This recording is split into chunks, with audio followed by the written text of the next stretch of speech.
Hello, my little piggies. Welcome back to I Am a Bit of an Expert, a Peppa Pig podcast.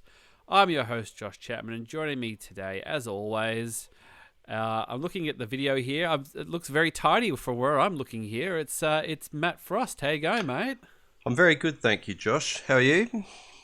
I'm good. Now we do this over the Skype and we have the cameras on. We can see each other here. So it sort of helps with the conversation. And my camera is actually on my laptop, so it points up. So you kind of see me looking up, and you can kind of see slightly the back of the wall and my roof. Basically, it's not very interesting. But Matt's camera is a lot more well positioned. It's nicely framed. I can sort of see the room where he does recording in, and there's it's a lot more to see, but I'm seeing a very neat and tidy room here. So I think Mummy Pig would be very proud of the setup that's going on here. This is the Rumpus room, so this is ground zero.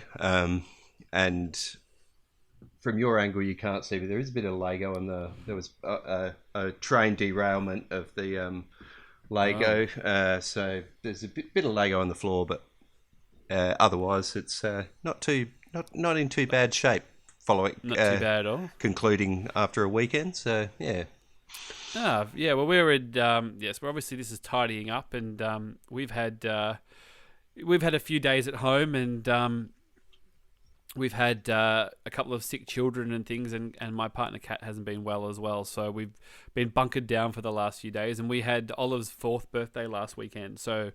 We had the party at a kindergarten nearby that you could hire out, which is very good. It means you can sort of go there, set up, and leave. But we had, as always, the ways for these things. You have all the rallies turn up at your house afterwards, and they all hang around and eat the leftover party food and things. So we had the whole house. The whole house was absolutely spick and span for the after party, after party last weekend, and then by the time we got to Sunday this weekend, it looked like someone had basically gone to a toy store and set an explosive up in the middle of it, and our play area was head to toe covered in you name it mess, and just things everywhere, including a whole bunch of Oliver's birthday presents that hadn't been found a place for. So tidying up is striking a nerve. Yeah, you did actually put a photo up, Josh. I could see it. It was a very familiar sight. Yes. I did a bit of modelling work for your other podcast in the kids' room, and I got chewed out by a few people about the messy state of the kids' room.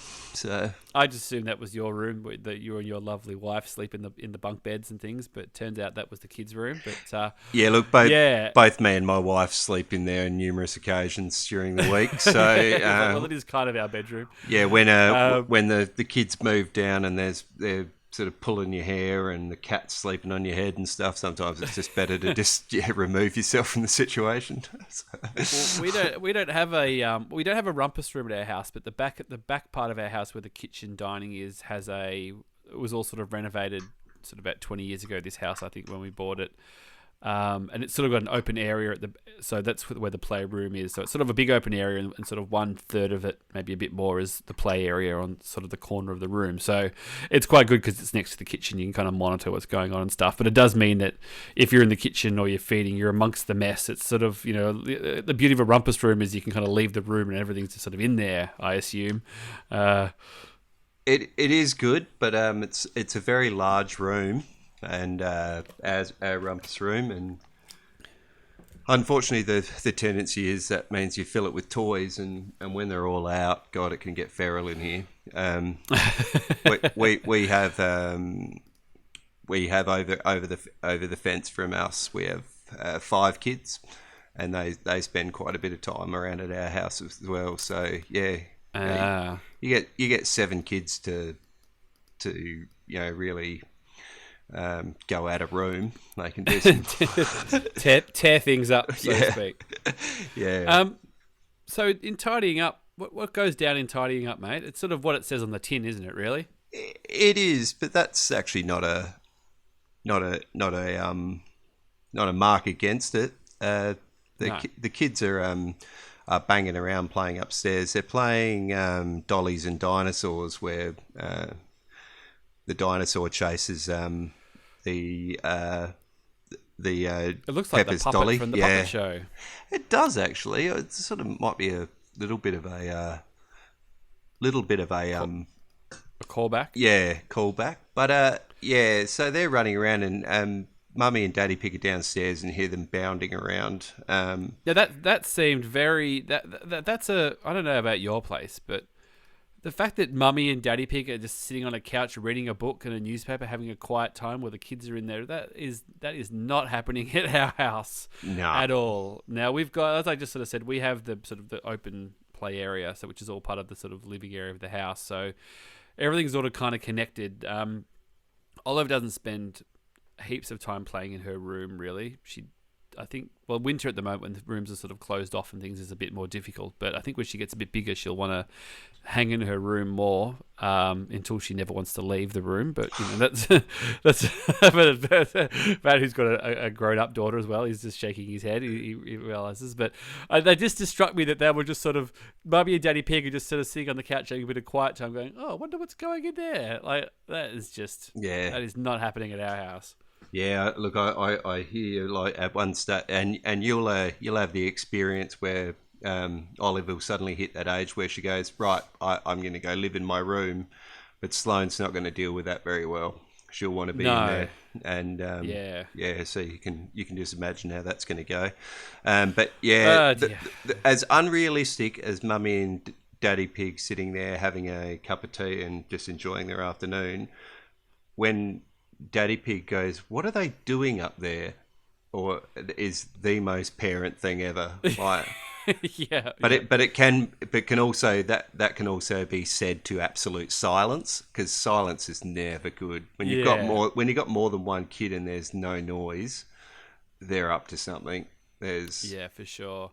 It's always suspicious. Our my middle piggy Soraya, she's when she was like when you'd try and go to have a shower or do something, you'd stick the TV on to try and get her to sort of stay still. But whenever Sesame Street would come on, she hated Sesame Street. So you'd just hear absolute silence.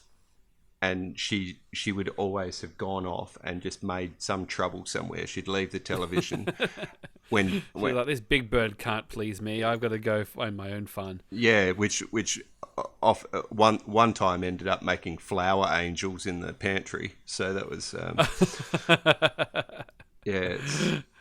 well, the kids don't quite get to that level. No, but Daddy Pig does come up to investigate, and then he walks up into the mess and basically steps on a toy car, and then he slides along the bedroom. I've got to say, he slides on about 20 to 30 meters along that bedroom there. So the amount of distance that he covers there, I think it's a little inaccurate, the amount of space that he's running. It's a little bit thinking of the sort of like the old Hanna-Barbera Flintstones cartoons, you know, when they're running on the spot and the same background is kind of repeating behind them. Yeah. I got a little vibe from that, because all of a sudden Pepper's bedroom is about 50 meters wide. Yeah, it's a bit of Snagglepuss exit stage right sort of stuff. But, it is quite a comical. It's another one of you were saying last week about one of these funny little pratfalls. It's quite good though. He ends up falling and landing on a duck, which when I watched it with Sabine and Soraya tonight, Soraya sort of laughed and sniggered and said duck butt. So if only we titled these episodes that weren't episodes, we could call this one Duck Butt. Duck Butt. But anyway, Duck. So Mummy Pig comes up and she's just like, "Oh, this is absolutely messy. The room there's stuff everywhere." And then they sort of cut to the wide shot of the room, and yes, it is messy, and of course it's only it's regular bedroom width basically. But they do the old classic. Let's turn the tidying into a game, and let's pit the children against each other to basically see who can do the most effective tidying. Yeah, and this is sort of got to call this out for. Well, that sort of stuff would never fly in our house. Like, you could tell them that they're competing to clean up, but they won't fall for that.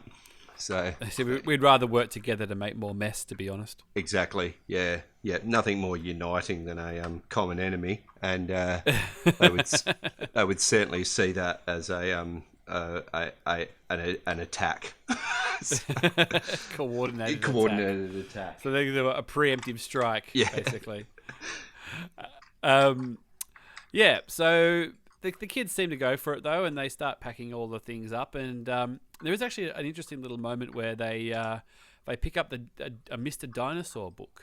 Yes. So again, we sort of always touch on, is Mr. Dinosaur is he a character? Is he a product? Is Mr. Dinosaur toy unique? And then there's a book with him on it, and then there's a pop-up. It looks pretty much like Mr. Dinosaur. I don't think it's exact because he hasn't got the spikes on the back, because there's a bit where he pops up and he goes, oh, that's a Tyrannosaurus. But I mean, it's 99% Mr. Dinosaur. I think we've always sort of established that Mr. Dinosaur is a Tyrannosaurus. Yep. Yeah.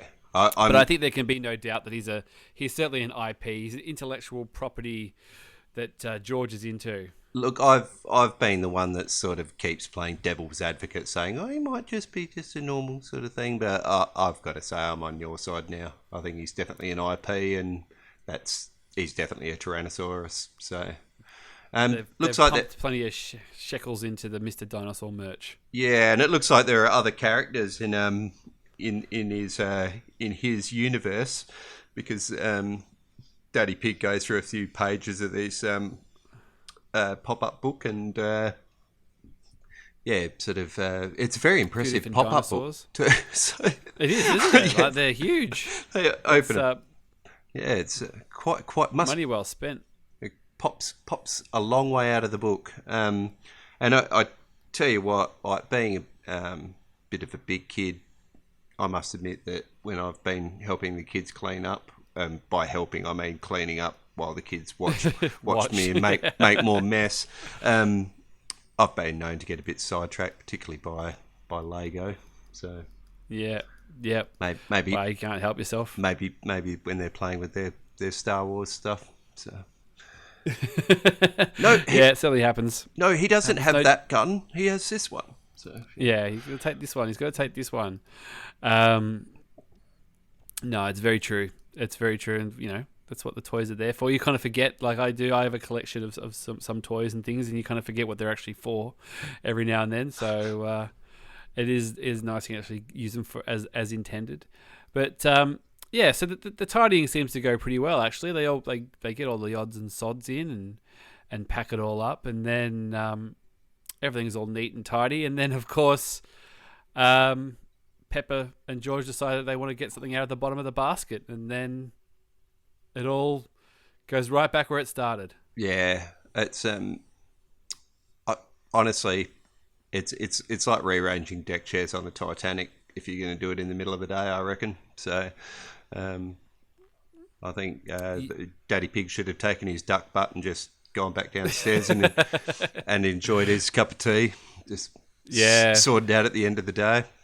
Yeah, that's right. It's either going to end up right back where they started. But look, definitely a fun little episode.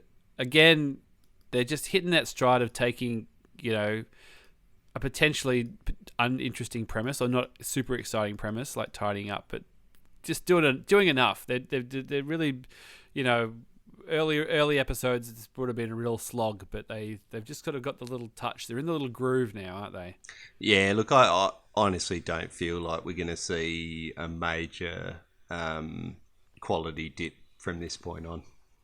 No, I don't think so. No, I wouldn't have thought so either. But no, I was happy with that one. It certainly had enough, and it certainly rung very true. Yeah. I found myself grinning quite a few times in it. So yeah. Yeah. No, definitely. And grimacing. Yeah. But that's good. Like, it's obviously, I think these sort of episodes, you can sort of tell, the people who wrote it are definitely drawing on some real life experience. Yeah. Somebody's had a duck butt before, I think. So someone's had a bad case of duck butt.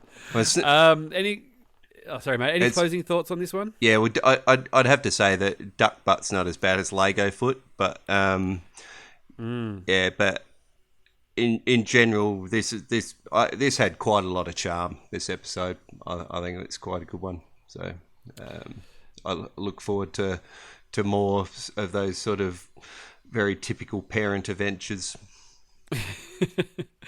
Even though we're living it. Yeah. It's always fun to watch it. All right. Well, thanks for listening, everybody. You can catch us at the socials on Peppa Pig Pod. Thanks for everybody who's downloading and listening. If you're listening in China on the Himalaya app, hello. Thanks for listening there now. And the numbers are still coming in very nicely on Spotify and iTunes and things. They've just changed the categories for iTunes, so I think we might be in a slightly different category. But hey, look, if you've already found us, you found us. If you've just found us, welcome. Hope you hang around. We'll be back next week with The Playground, which sounds pretty... potential for more characters. That's which is exactly what I was thinking. We always start licking our lips when that happens. But yeah, all right. Well, thanks a lot, Matt. Thank you, Josh, and good night, my little piggies. Yeah, we're playing a tune and we're singing a song with a bang and a bong and a bang. Bong, bang, boo, bing, bong, bing, bing, bong, bangly, bongly, boo. Bong, bing, boo, bing, bong, bing, bing, bong, bangly, bongly, boo.